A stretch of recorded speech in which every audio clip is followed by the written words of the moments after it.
Olá pessoal, sou o professor Marcondes e estou aqui hoje para falar um pouquinho sobre o nosso IDEB, o tão aguardado IDEB das escolas públicas brasileiras. Nós que trabalhamos em escola pública, ficamos aí ansiosos por essa nota para medirmos, né, o IDEB que foi criado lá em 2007, para cada 2 anos estar medindo aí as taxas de aprovação das escolas públicas e também o rendimento dos nossos alunos em português e matemática. E o carro-chefe da vez foi sabermos o quanto nós tínhamos avançado minimamente em relação às perdas da nossa educação lá na pandemia. O quanto a gente cresceu. E no podcast do G1, no assunto, né, no áudio, eles falaram a respeito dessa nota e o que me motivou a estar gravando esse vídeo agora.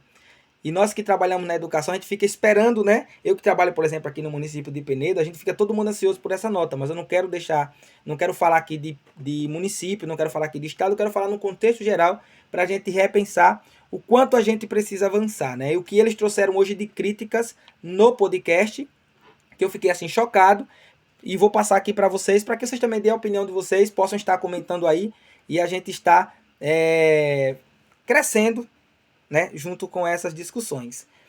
Ele diz assim que o carro-chefe da vez era a gente, era tá medindo o quanto nós tínhamos avançado em relação às perdas lá de 2019 na pandemia.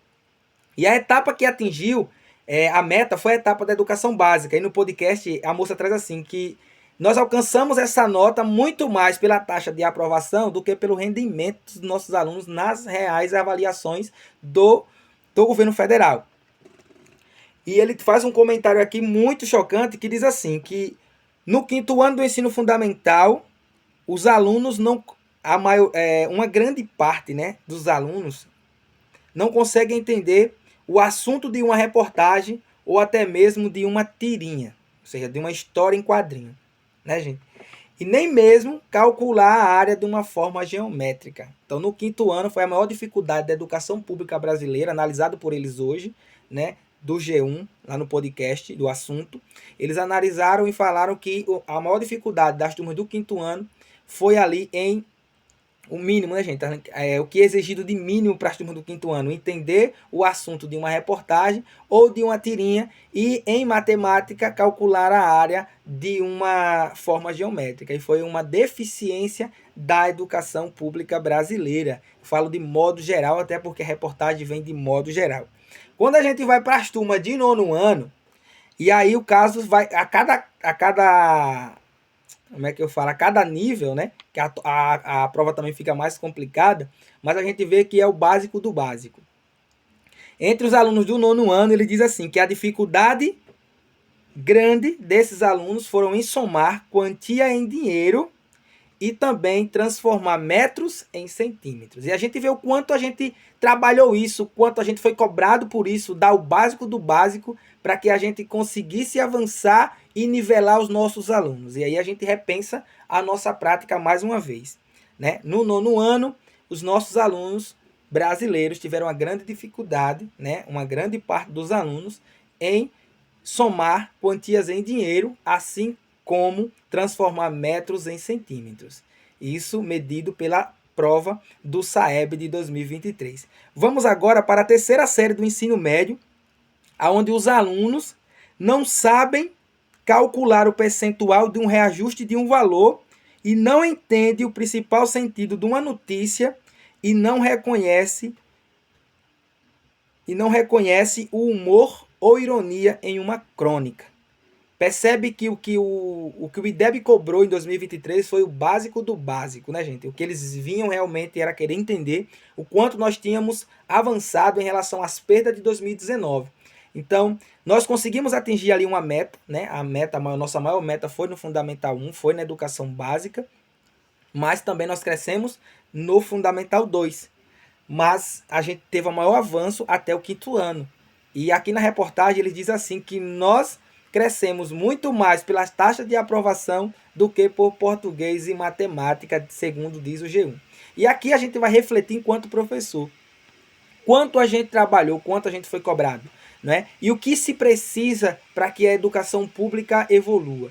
Né? A gente precisa de currículo, a gente precisa de valorização dos profissionais, a gente precisa de um plano de carreira para esses profissionais, a gente precisa de uma escola pública acolhedora, a gente precisa de de planos de aulas que sejam motivador, onde transforme o aluno em protagonista, onde a gente realmente o ambiente seja acolhedor, a atividade seja realmente para incentivar esses alunos e que essa sequência didática dessas atividades, quando a gente fala de básico do básico, é a gente dar o nivelamento por baixo desses alunos, a gente nivelar eles por baixo, para que a gente alcance o nosso real sentido da educação.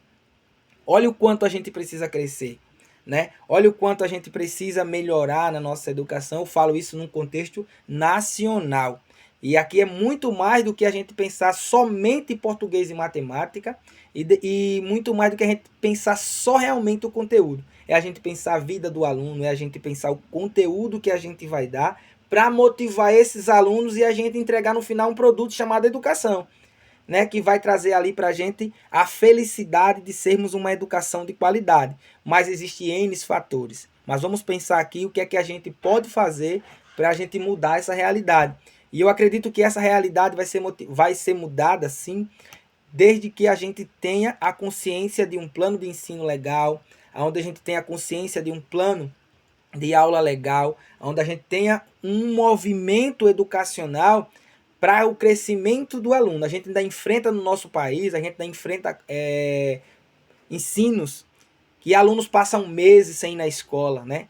Quando cai as chuvas, os nossos municípios têm povoado que passa mês sem ir na escola, que passa dias sem ir na escola, né? E o reflexo vem agora.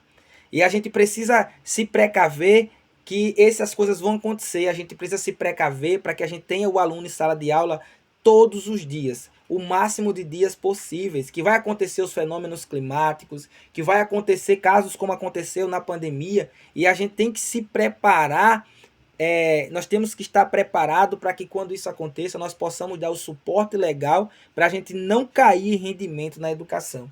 A gente precisa estar preparado em todos os sentidos. E a gente precisa implementar a escola em tempo integral. A gente precisa botar a tecnologia dentro das escolas na dose certa, com o plano correto. E a gente precisa fazer de tudo para que os nossos alunos sejam acolhidos e tenham um futuro promissor, né? E a gente precisa repensar todas as áreas para que a educação seja valorizada.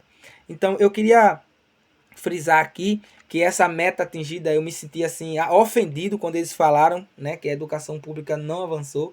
Me senti um pouco ofendido, até porque a gente faz parte da educação e quando a gente vê esses conteúdos que foi comentado por ele, de falar que o aluno no quinto ano não sabe medir a área de uma forma geométrica, quando fala ali que no nono ano o aluno não sabe somar quantias em dinheiro, e quando fala aqui no terceiro ano na terceira série do ensino médio, que o aluno não sabe identificar o humor ou ironia numa crônica, são coisas que nos chocam. Porque quando a gente fala de um contexto nacional, aí a coisa fica grande, né? A gente sabe o quanto diverso é o nosso país, quanta diferença há no nosso país em termos de educação, acho que em todos os níveis, e a gente pode falar de qualquer área, que a gente vai ter muitas diferenças, né?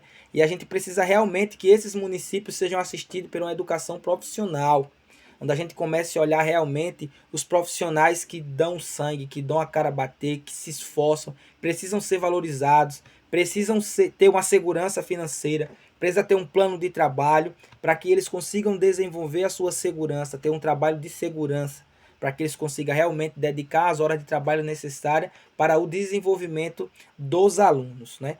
Então a gente vê o quanto a gente precisa avançar. Então muito massa passar por aqui, dar a nossa opinião, e pensar educação é pensar no futuro, né? Pensar educação é a gente pensar lá na frente, é a gente pensar num país melhor, numa saúde melhor, numa infraestrutura melhor, pensar em todos os níveis.